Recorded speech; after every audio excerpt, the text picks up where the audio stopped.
shit, you're back. Shut your face. I came back for the music.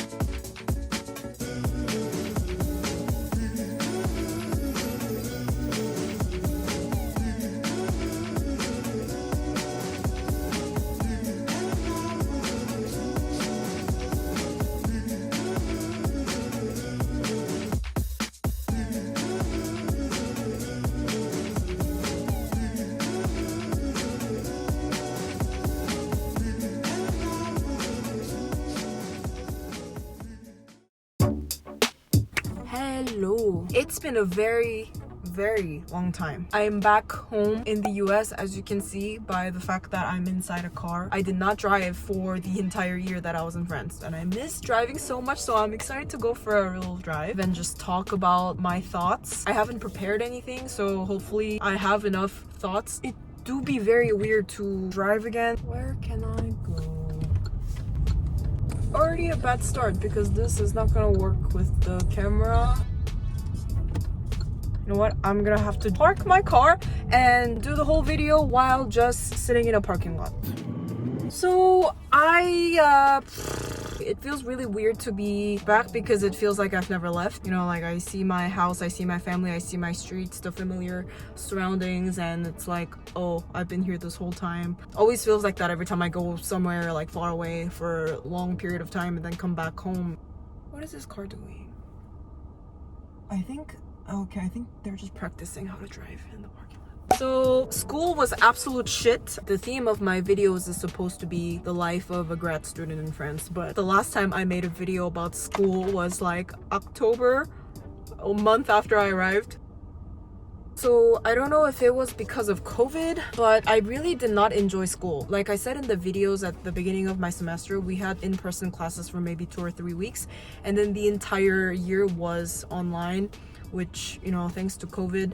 And towards the end, to be honest, I was very unmotivated. Most of the times I would get up a few minutes before class, stay in bed, open up my laptop, and pay attention to like 20% of what's going on. It was very dry. It was mostly teachers reading words off of PowerPoint slides. Yeah, I basically barely passed. The first semester, I was more concerned about getting good grades than I was the second half of the year. But it turns out that here, as long as you pass, by how much you pass does not at all matter. Like you get, for each class, you get a grade out of 20, and I just have to get higher than a 10. So at the beginning, I would get, if I get something like 14 and other people get 16, I'd be like, damn, I really suck, I hate myself, I'm the big dum-dum. But then I realized it doesn't matter if you get 14 or 16 because you don't put that on your CV. I don't. Like nobody, I've never seen anybody who does, and I've been told that one does not do such a thing here. And so yeah, like on my CV, I just put the title of my program, the school, what year I'm getting the diploma in, and I've had multiple interviews for an internship. No one gives an ounce of shit if I got 13 out of 20, 15 out of 20, 17. I mean, if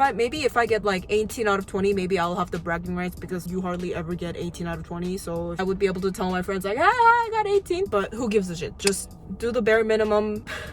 That's really funny because that's such a French mindset. I feel like do the bare minimum, barely function. So yeah, I passed the first semester, not really bare minimum, like I did okay. But after that, I learned not to be so obsessed with the numbers, like how I was in the US with my GPA. Like, oh yeah, 3.23. Oh shit, my GPA went down to 3.22.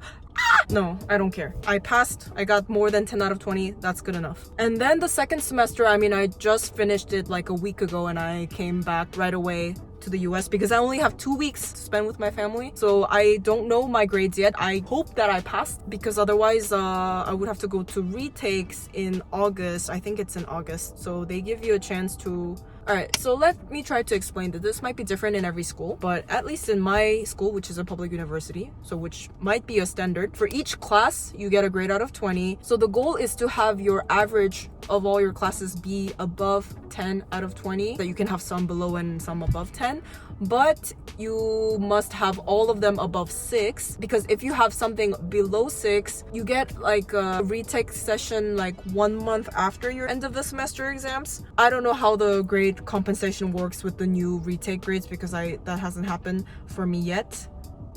Man, there's really this car just going around and around the parking lot, like around me, who is parked in the middle of the parking lot, and I think she's just practicing her driving, but it's giving me so much anxiety. Now I see her in the rear view mirror, now I see her on this side mirror, now I see her on this window. Ooh, something really interesting that I should point out. One of the major differences between a French university and an American university is that in French universities, there's barely any homework. So your grade is like 50%, or at least 50% your final exam, 50 to 70% depending on the class, and the rest is like one assignment that you had all semester, like one project, but not really a project. I mean, it can be a project depending on what you're studying, but for me it was like a homework that took 2 or 3 weeks to do, because either it consisted of multiple exercises or it just took a long time. But it's just one homework grade and one exam grade, which is very scary because you don't have a lot of things to build your grade with. So I remember at the end of the first semester, I was very, very nervous when it was the time for the final exams,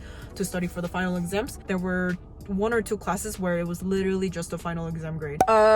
My French did not improve at all. I'm sorry to disappoint you, because I'm sure you wanted to see like, ooh yeah, I lived in France for a whole year and now my French is fluent. No. Okay, maybe it's not true that I made 0 progress, but I put much more effort into studying French before I left, like last summer when I was just at home preparing my visa, preparing for my move. But since I arrived, my program is in English, all my classes are in English, all my classmates speak very good English, so we all talk in English. Because of COVID, I didn't ever really go out, except for the few weeks in the beginning. I didn't have much life.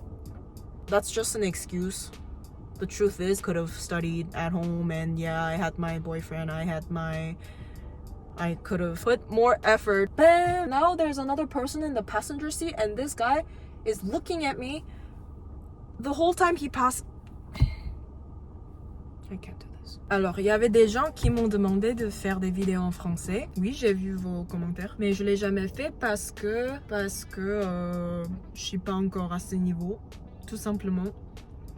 Et puis voilà, je suis désolée de vous décevoir, mais après 7 mois en France, je n'ai fait aucun progrès. Ah, c'est dur. Progrès. Le problème, c'est que je connais assez de mots, mais j'arrive pas à les sortir assez vite quand je parle aux gens. Et du coup, j'essaie même pas. Mais en fait, je trouve que c'est beaucoup plus facile de parler français quand je parle à une caméra. Peut-être c'est ce que je vais faire pour pratiquer.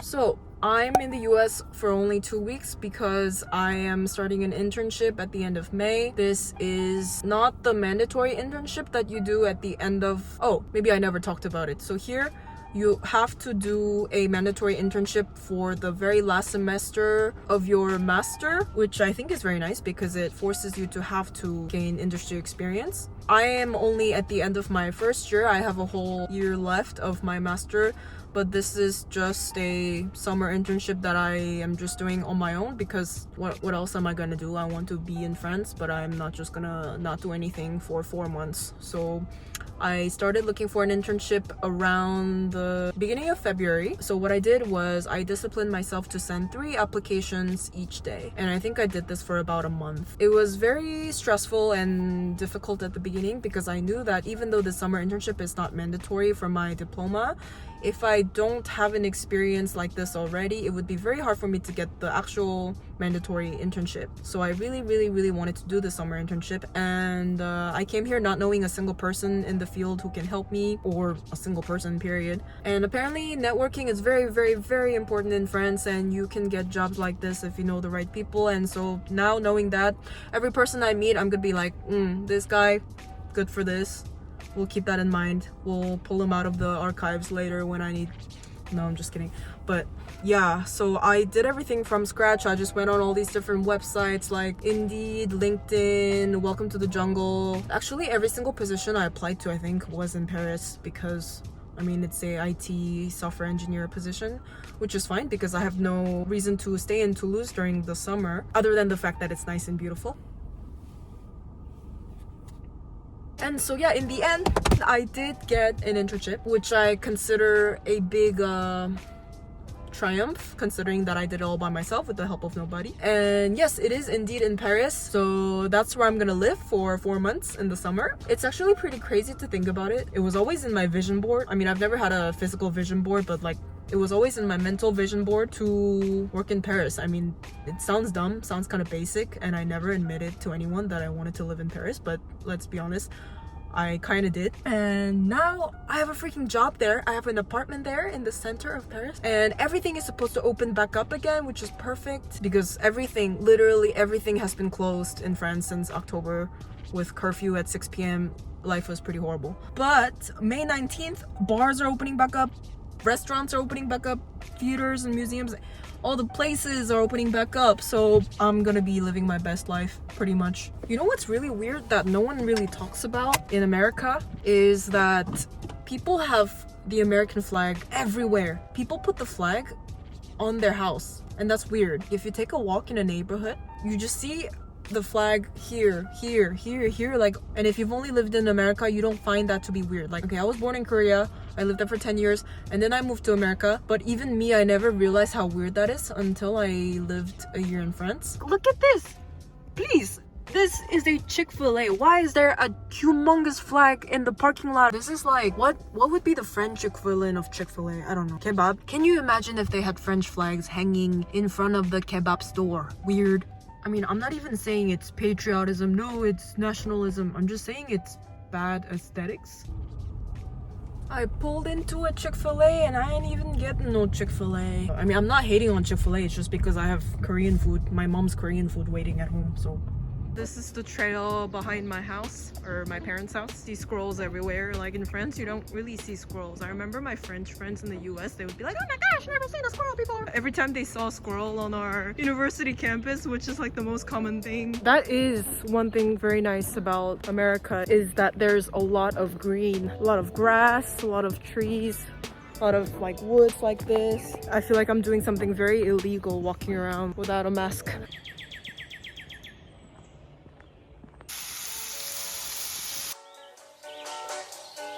I said it before and I'll say it again. Life moves pretty fast. It's not about personality matrices and charts. It's all about the bumps in your heart.